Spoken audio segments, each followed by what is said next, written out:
right, guys. We have our very last panel of the day, and I'm really, really excited for this one. I've been waiting to actually chat with these two gentlemen. I heard one of them go, "Whoop, we're ready." These guys have really, really an amazing roster of credits. The first guy I'm going to introduce, if you are Once Upon a Time fans, you know him as he was Dr. Frankenstein's brother on Once Upon a Time. He is also in the Sniper series, the reboot that they did. He's got a series coming out called Extinct. So let me introduce to you the very handsome Chad Michael Collins. Woo! All right. Right here, wherever. Probably the middle. All right. My next guest, he is a multi-threat. He's a writer, he's an actor, he's a graphic novelist. You may know him from the Underworld franchise, which he also co-created. He's also the creator of I, Frankenstein, and many, many other things that we're going to talk to him about. Please welcome Kevin Grevioux.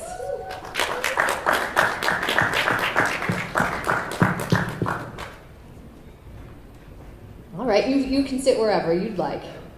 You get the whole couch. It's like therapy. Yeah, do you have a mic? Yeah. All right, how you guys doing today? Pretty good. Pretty good? Good. Yeah, welcome to Regal Con. Yeah. I have so many questions for you guys. I was really, when I found out who I was getting to do panels with, and they sent over a packet, but I knew of your work. You guys have done so much collectively, and I love the Frankenstein connection here. Yeah, right? I was like, oh, they both have done some Frankenstein stuff. So let's just get started, because you guys come from a little bit of different backgrounds before becoming actors. I know that you were studying microbiology and engineering. So how does that transfer over into screenwriting and acting? My transition into real science was kind of sublimation from having liked science fiction, but not really able to do science fiction as a career. Both of my parents were academicians, so it was going to be difficult for me to get that past them. And I didn't know what that meant anyway, in terms of doing science fiction for a living. So like most kids, I guess. I had a love for science, and I wanted to be a doctor or a dentist or something like that. So once I got into school, I didn't want to do that anymore. But I still love science, so I decided to go into research. And, I had a couple of conversations with some lab, fellows, while I was working at NIH.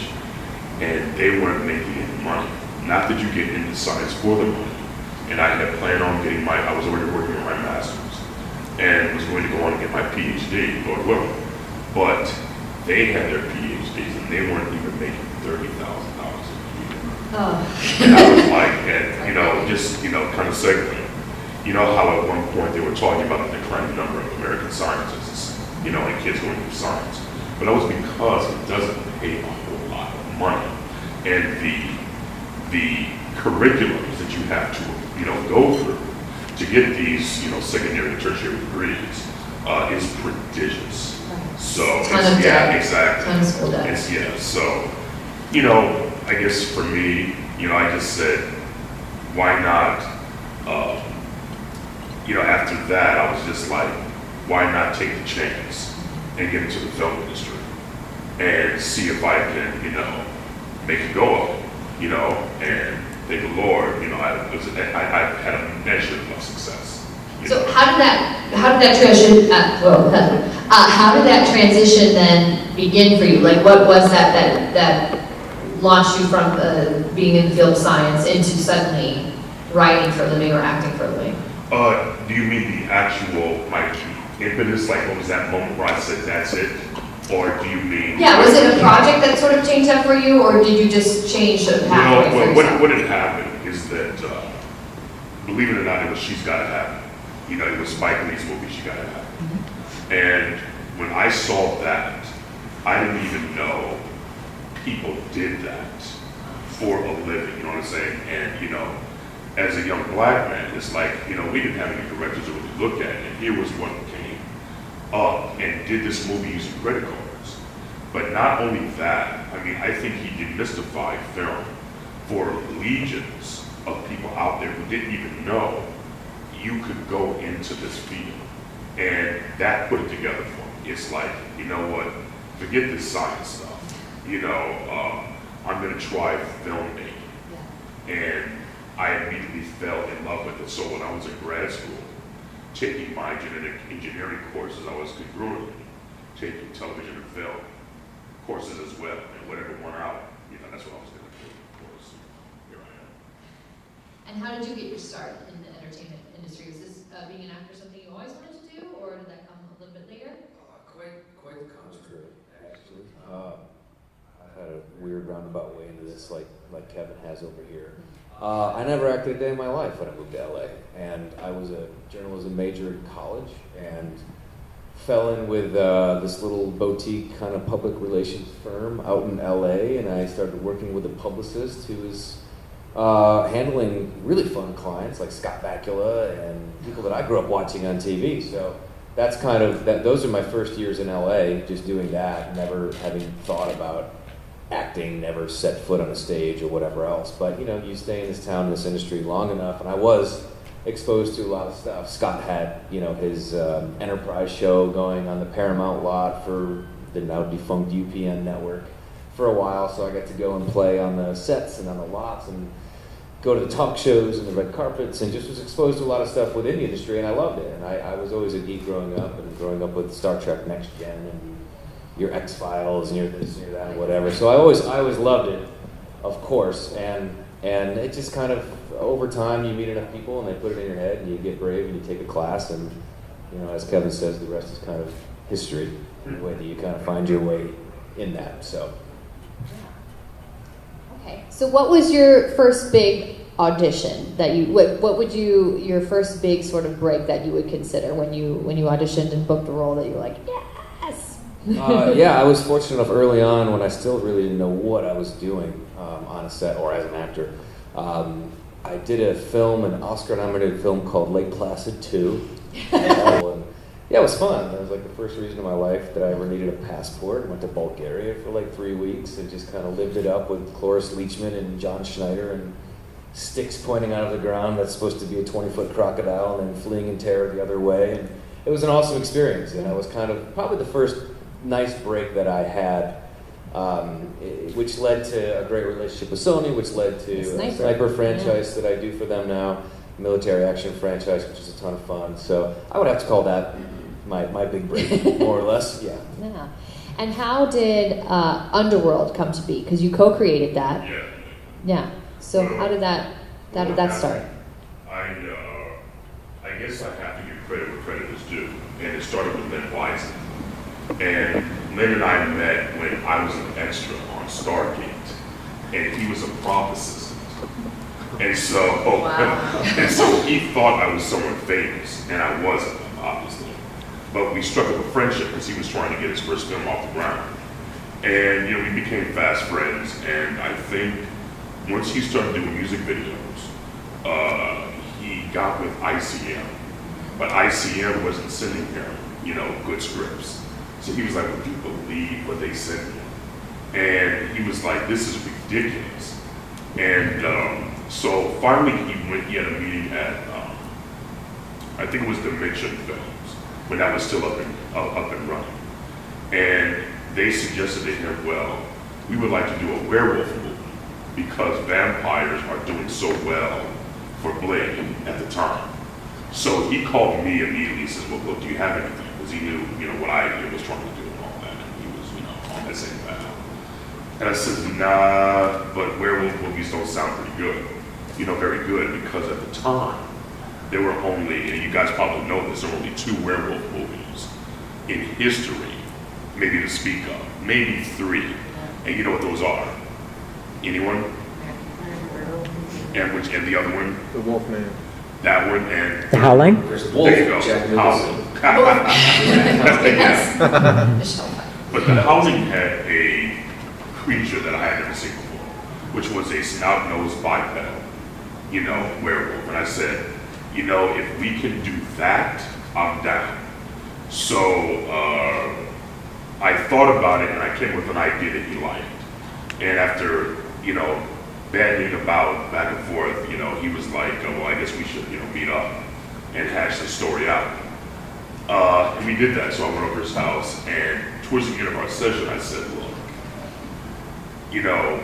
we're going to have another idea. Because if no one likes this, then we're stuck. And I've heard of these harrowing stories where writers have gone into big companies. They only had one idea.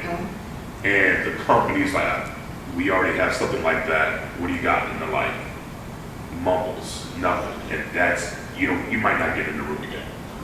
So he was like, well, I don't know what to do. He's like, look, I said, just hear me out. What if we did a Romeo and Juliet story? But instead of Montagues and Capulets, we have werewolves on one side, but vampires on the other. And make it like this surrealistic interracial love story against a backdrop of a centuries-old race war. And he just crossed his arms and looked at his feet because he was sitting on the couch. He was like, dude, I don't know. Is that gonna work? And I said, if we do it right. And the rest is history. So I banged out the first screenplay, and that gave us the foundation. How long did that take? About 2.5 months, something like that. Okay. But I was a representative at the time. Did you pitch first before you wrote the screenplay? No. No, you wrote the No, screenplay. no. And I don't believe in that. Okay. I believe the way Hollywood works, you never want to do what they tell you to do. Let everything stem from you. Yeah. Because they're not very creative. They're looking for things that come from, the writers or whatever. So I write nothing but spec scripts. So even if someone says it's not going to work, because even Lakeshore, who produced the Underworld series, they passed on it twice, and it just so happened that it came through a third time through a backdoor channel, and it got a yes all the way up until it hit the guy who passed on it two times before. And he's like, I already passed on this. It's like, well, why? It shouldn't have. And they made a movie. That's it. So I'm curious, from script completion to getting the green light, how long of a process was that?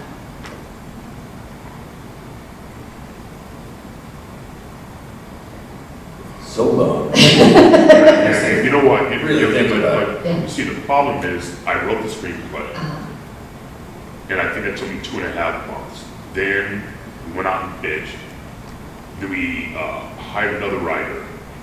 But then after that, it took, and that was banging it out, was another 3 months, 4 months. Then from that point, I think it was 9 months before it sold. I'm pretty sure. And, and then there's a certain amount of time that goes by before, you can actually go into production.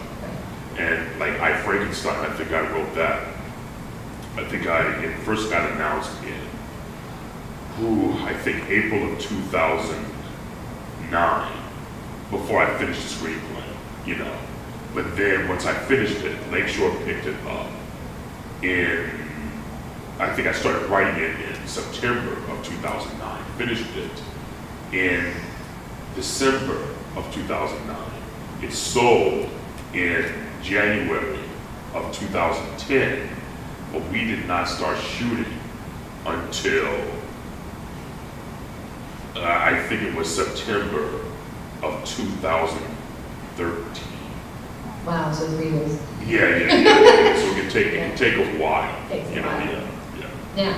And I'm curious, because you're obviously in the series as Yeah. well. Was that an issue at all coming up, or was that No. something that Len was just how did that go? Well, Negotiating your own Well, part. the thing is, that was always a deal from the beginning. Got it. And I write myself a part in everything I create. Yeah.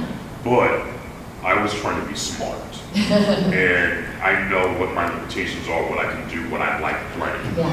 I've had friends that are writers that try to put themselves, well, mostly actors, but they want to be the guy, number one in the call sheet. Sure. And not everyone can be Sylvester Stallone. You know, those are those once in a lifetime stories. And every now and then it happens. But with me, I was like, you know, number 5 through 10 on the call sheet. And they won't say a word.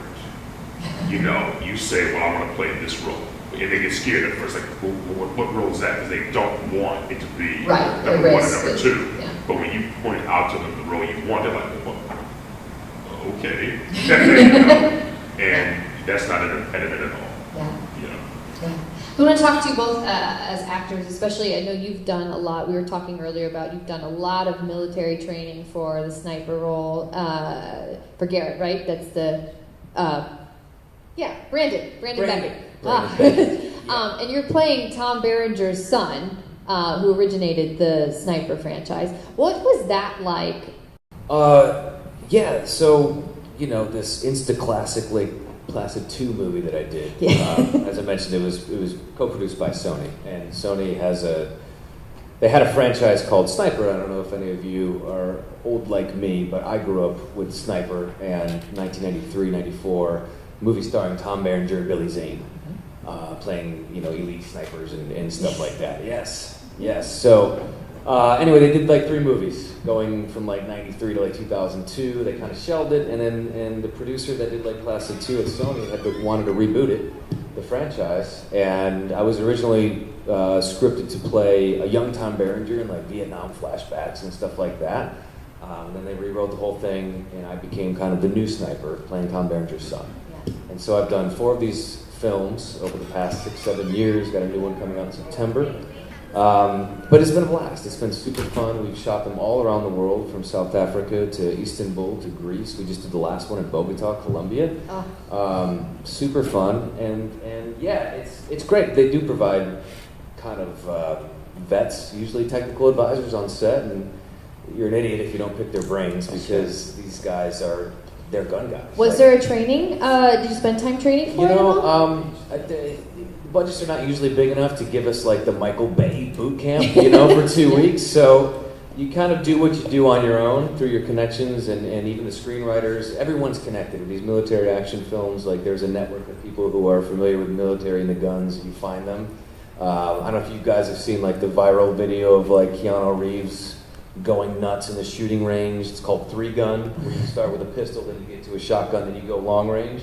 It's like international competitions about how fast and how accurate you can do these things. Yeah. But for John Wick, he trained with a dude named Taron Butler, and he's up in Simi Valley in California here, and I got to work with him before one of the movies, because he was friends with the screenwriter of one of the films. So I do what I do on my own, but I also pick the brains endlessly of the former military that they provide on set, and why wouldn't you? Because that's the audience, and you need to get it right. Yeah. So, yeah. What was it like working with Tom?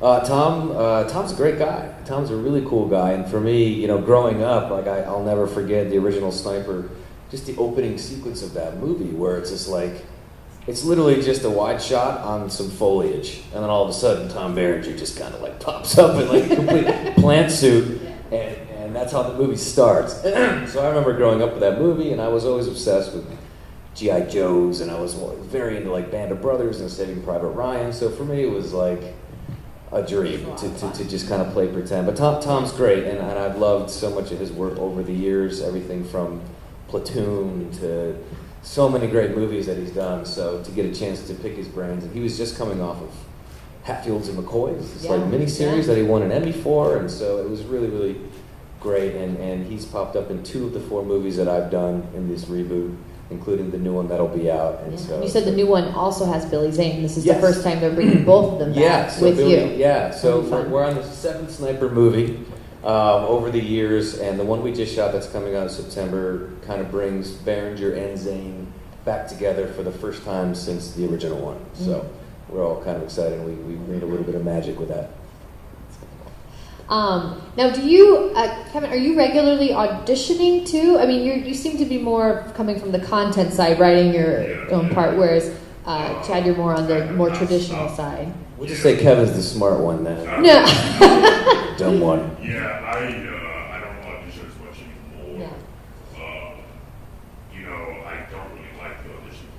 Sure. What? I'm almost convinced that content creators create content because they don't want to Yeah. cut down the You're not wrong. Yeah, but it's harrowing, and I really don't like it. I don't like the process by which they choose. I remember, I think it's a funny story, but it's not really. I remember I went out for a movie called Congo, and they told me I did not look African enough. Oh, God. And so what happened, I got my start in this industry trying to make a living. I wasn't one of these guys who had a real job, so to speak, like being a waiter or working, you know what I'm saying? Just a job outside the industry just to make ends meet.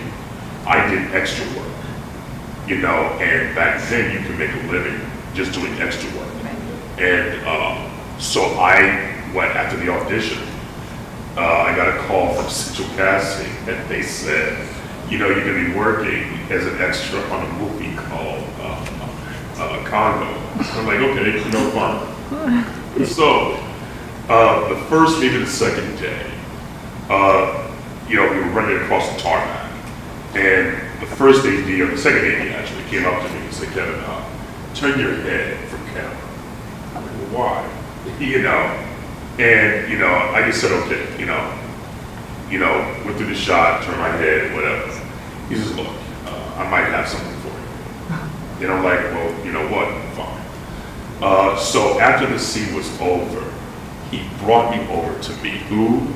Frank Marshall and Kathleen Kennedy. And they said, hey, how you doing? We'd love for you to play this role. This African soldier. And I'm like, really? So I was good enough for the director and the producer. And she is, more so than him. She is an 800-pound gorilla producer. But the casting director, said, no, you don't look the part. And who would know? And you see, that taught me a lesson. Yeah. And it's like, however not personal it is, it actually is. And I noticed a lot of different things. Like I had a friend, it's not a friend, little friend, a guy I knew, but tall cat, fireman, blonde hair, blue eyes, square jaw, had 3 kids. And I met him doing extra work too. He was up for this role that he really wanted to get as playing a father, in a series of commercials. Well, they told him you don't look like a father. And here he has 3 kids, and I'm like, you see, it's stuff like that. But they want you to be slightly balding, have a paunch. You don't look as good as the woman who's going to play your wife. You know what I'm saying? And it's like, that's when I start looking, that's when you start looking at acting and what it takes to actually get there. You're like, there has got to be a better way, which is why you hear people like Brad Pitt, when he's asked, well, what can someone like me, a fledgling actor, do to get in? He's like, do something else. Because there's an easier way to make a living, Yeah. And for me, I just said, like, I came out here not to be an actor, but to be a writer. And I wasn't even thinking about being in front of the camera. But because I had done a Michael Jackson video, it's the first thing I did when I came out here, that led me to believe that, maybe there is a way of making. You were an extra in a Michael Jackson video? Yes. And wow. What was that? Yeah. It was surreal. Because Michael called me over to him, and we started talking like a bunch of buddies. You know what I'm saying? Like, wow. And but that kind of acclimated me to what the industry could be and what I could possibly do. And it was fun, and I was, smitten after that, but I kept that firm eye on, wanting to be a writer. And because of some of the experiences that I've had, I said, you know what, this isn't what I thought it was. My impetus to get into the film industry was just being a writer and content creator, and that's what I said. Yeah. I'm going to start to open it up to audience questions. We'll keep the conversation going, but if any of you guys have a question, just go ahead, raise your hand, and we'll call on you. I say we, that's just me. I'll call on you. Are there any questions so far for our guests? Yes. We're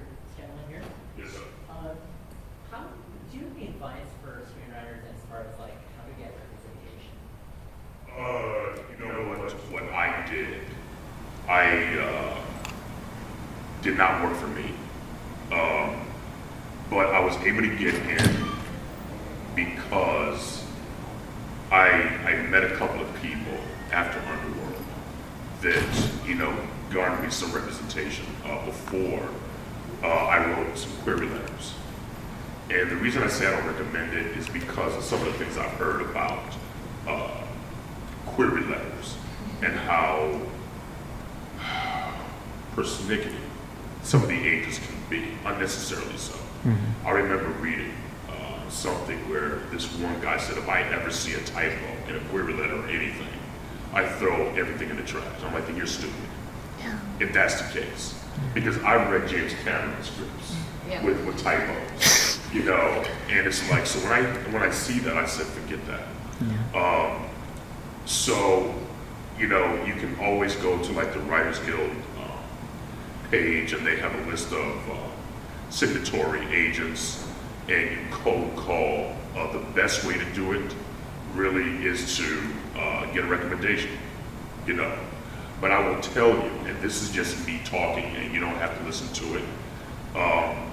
If you're a genre guy, I would say, do not write or turn in a naked screenplay. And by naked, I mean just a screenplay. Hey, I've written this.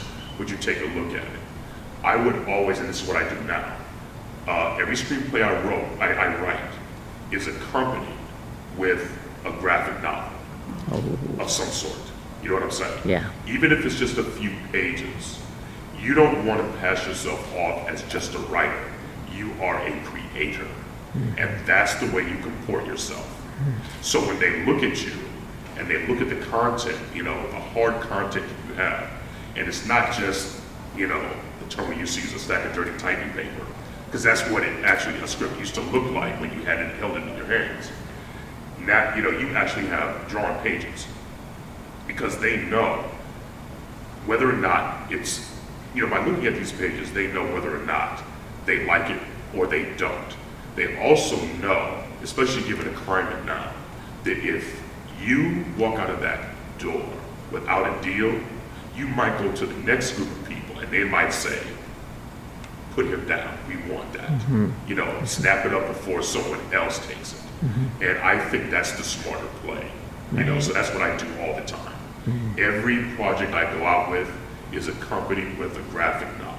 Nice. And they look at you differently. Like, you look at Steve Niles. So Steve Niles writes a screenplay called 30 Days a Night. Went around town, didn't get one bite, not one. So he's approached by a company, I think it was IDW. They said, well, you know what, let's turn this into a graphic novel. He said, good idea. He does. Then all of a sudden, Hollywood comes calling. Hey, look at that graphic novel, let's make a movie out of it. It's like, really? And some of the same people who turned him down before we did, remember. And what does he have? Just pulls out the screenplay and the rest is history. Wow. Yeah. Wow. I think it helps to have that visual also, because some of these people, they tend to think in only one way for so long, especially if they're a literary agent, they tend to just think by the script, you're going to sell it this way, but when you add that visual element in, it's like you're suddenly telling a story and there's more to it. Exactly, and I think when you have the graphic novel, it basically shores up the creative vision that you have, I don't know if anybody here has grown up with or read Ender's Game. Very famous book, award-winning book from the 80s. But this author of that, Orson Scott Card, he co-created this series. And he built out this whole new universe, and the premise is extinct. We're all gone. Aliens come down and kind of wipe out the human race.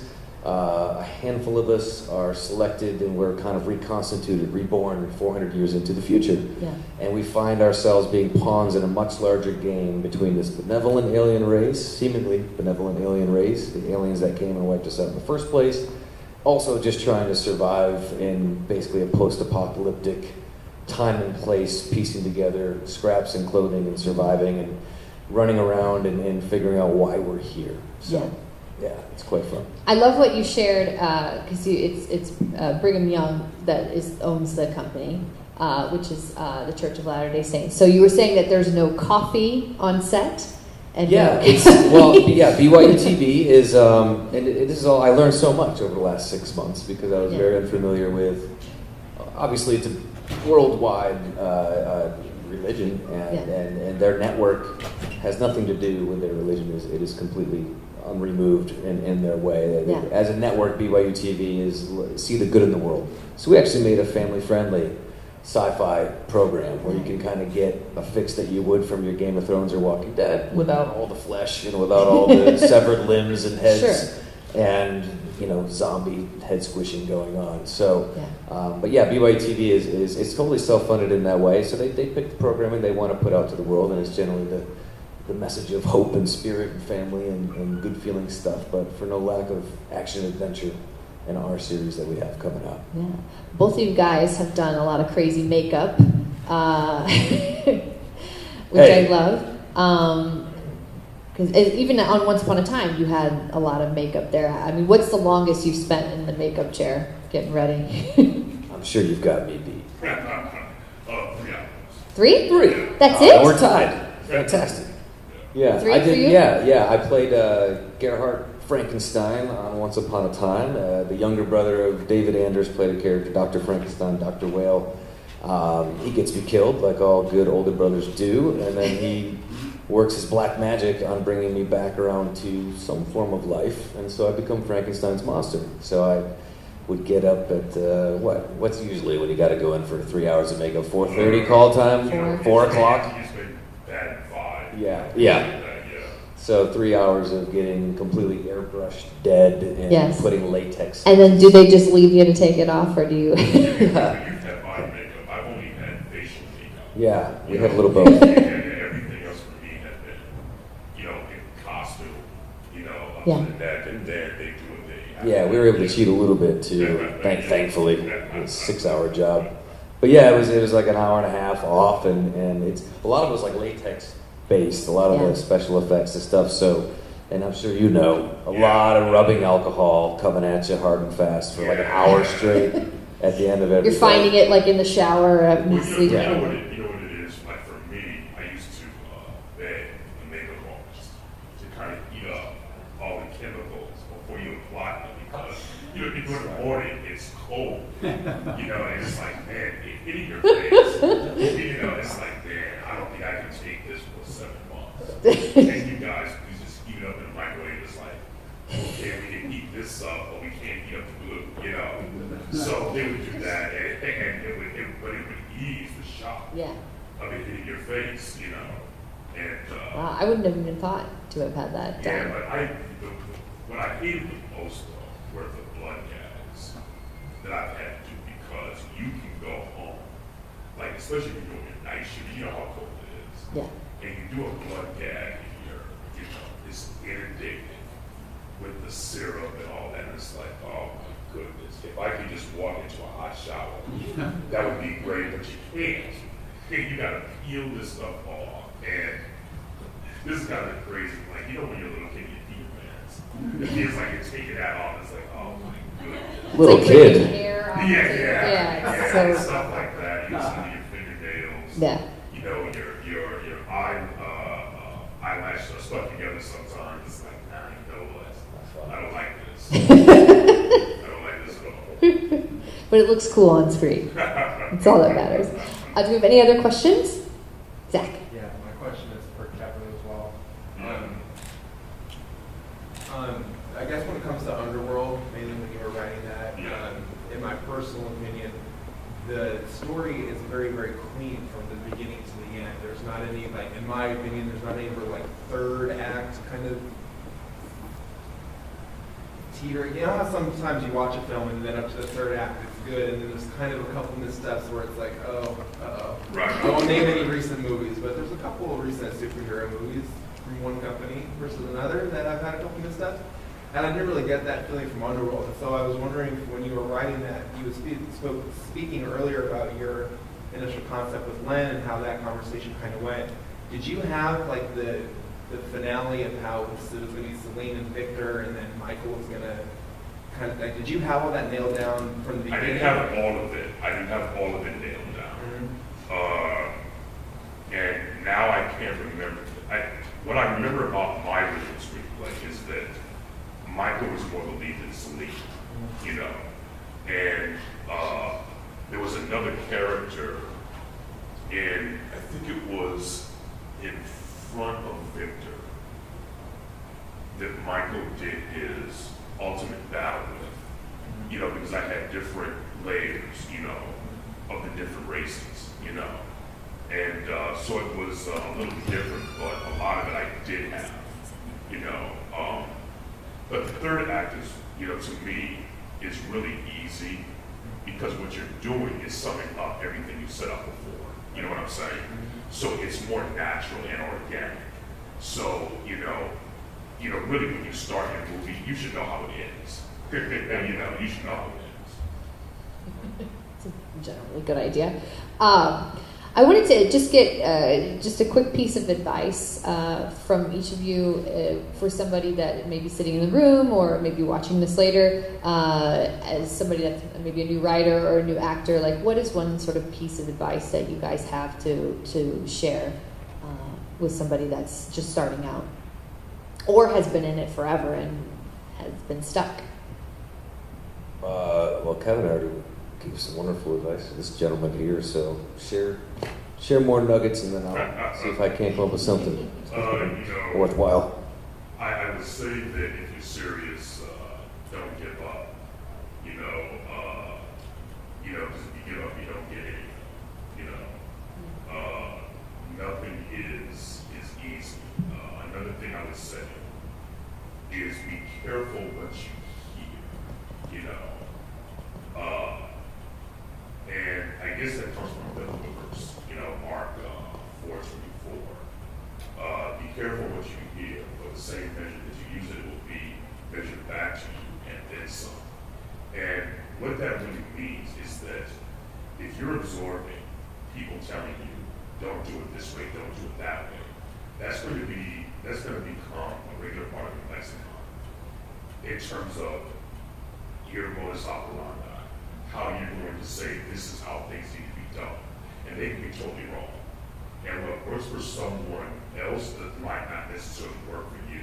So you have to find a method that works for you. And you have to stick with it, you know. And so you have to be careful of the advice that people tell you. And sometimes they're going to tell you some things that are going to feel good, but it's bad for you. Sometimes they're going to say things that don't feel good, but it's good for you. So you have to be careful what you do, you know, be discerning, you know, try things out. Don't be so rigid, you know, when it comes to whatever it is you do. Be willing to be pliable, you know, that's what I would say. Nice. Awesome. Your turn, I sir. Very cool. Yeah, I would, to echo Kevin's first sentiment, and this is what I offer to a lot of people who ask me for advice or some guidance, or how I did it at least. I think first and foremost, first order of business, you got to believe it's possible. And, you know, like Kevin said, there are going to be a million people, and there's going to be a million rejections, and this and that and whatever, but if you don't believe it's possible, you got nowhere to go, honestly. You know, if anyone's going to have your back, it should be you first and foremost, and then invite the other fans and friends to come in. And I would say the other thing, at least from the acting perspective, is I know I love Kevin's renegade take on this stuff, because you create your own. You create your own, you know, in this industry, and everyone's looking to tell you no most of the time, and you know, it is what it is. But I see a lot of actors who don't really treat their careers like a business, and I think that's the one other thing. You know, we could talk about training, we could talk about this, but it doesn't matter. There's a million good actors who will never work a day in their life. And it's because they're just generally, they don't really believe it's possible, or they believe they become entitled. Yes. And they don't really believe in anything other than that they're owed something, which is horrible in they that don't way. know how to market themselves Right. properly. And then the business aspect, Or which not is necessarily market, but know where they can easily succeed Totally. first to get to the next to thing. dial in. And yeah, so I think that, like anybody, I mean, you wouldn't try to open a restaurant but know nothing about the restaurant industry, would you? You wouldn't run for office knowing nothing about politics. So there's so many actors who, I take it back. I take it all back. So I just think that that's it. And I just feel like don't be afraid to ask for help. There's so many people, you know, these people all got where they were by asking for help. And I think that you'll find more often than not there are people willing to help you and want to see you succeed. And I find LA to be more generally supportive and encouraging in most circles than there is the cliches and the this and the that, whatever. And then you have to surround yourself with those people once you find it. Yeah, I would also say, to add to what you were saying, try not to be too intimidated because of what you might lack, what you actually lack. I remember more than a few auditions where I was outclassed and outmatched, and I knew it. But, my thing was, screw it, what do I have to lose? I'm not going to get the job anyway, so I was going to go for broke. And I remember, I did this, I just got with a big commercial agent, and I'd only been with them a month or two.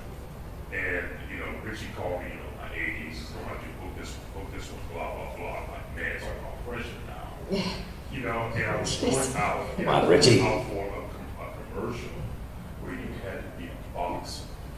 And, I don't know, if you guys know anything about fighting or anything, but, the precision it takes to be a boxer is prodigious, to say the least. And I saw this cat, he was like, in the audition room, bobbing and weaving, shadow boxing, doing all this stuff. And his gloves were a blur. He was so fast, and I'm like, I didn't get this job. But my thing was, I knew I couldn't do what he did. So I didn't even try. So when they came in and they wanted me to go through the motions of a boxer, I said, you know what? I got with the guy I was boxing against, and I told him, when I blink, I want you to duck. And I'm going to try to knock your head off. So look at me, make sure you did, and so make sure you do. So that's just what he did. Went in there, and I just did haymaker after haymaker, it wasn't smooth, it wasn't anything. And I booked that job. All of these boxers. Kevin the Brawler. Yeah, I like it. Yeah, exactly. Not know what I do completely, unstructured, mastered or whatever. And it's because I said, forget what I don't know. Here's what I can do. And you do that to the best of your ability. And I think I love that because it's as an actor or a creative or even a writer or anybody else, so you develop your own style and you bring what you bring to the table. Yeah. It's like, at the end of the day, I'm not Brad Pitt. At the end of the day, Brad Pitt's not me. We're not the same. We don't bring the same energy. We don't have the same experiences and stuff that we bring to the table. So if you can make peace with that fact and you can make that work for you, I think you'll find more success and more traction. Well, we have to wrap this up. That was so wonderful. I mean, you really, I didn't expect this to be so insightful, but I'm sitting here like, oh my God. It's great. You guys have been fantastic. I look forward to chatting with you guys again tomorrow. And we'll get maybe a little deeper into some of the processes you guys go through to prep for your roles and to write scripts. Talk a little bit more about the industry tomorrow. So do join us for that. It's in the morning tomorrow, I believe. But check your schedules just in case. Thanks again so much. Kevin and Chad here. They also are in the vendor area back by the booth selling. You have some graphic novel images and posters and autographs and all that kind of stuff. So do stop by and say hello. They're really great guys. And we're very, very lucky to have you guys. Thank you so much.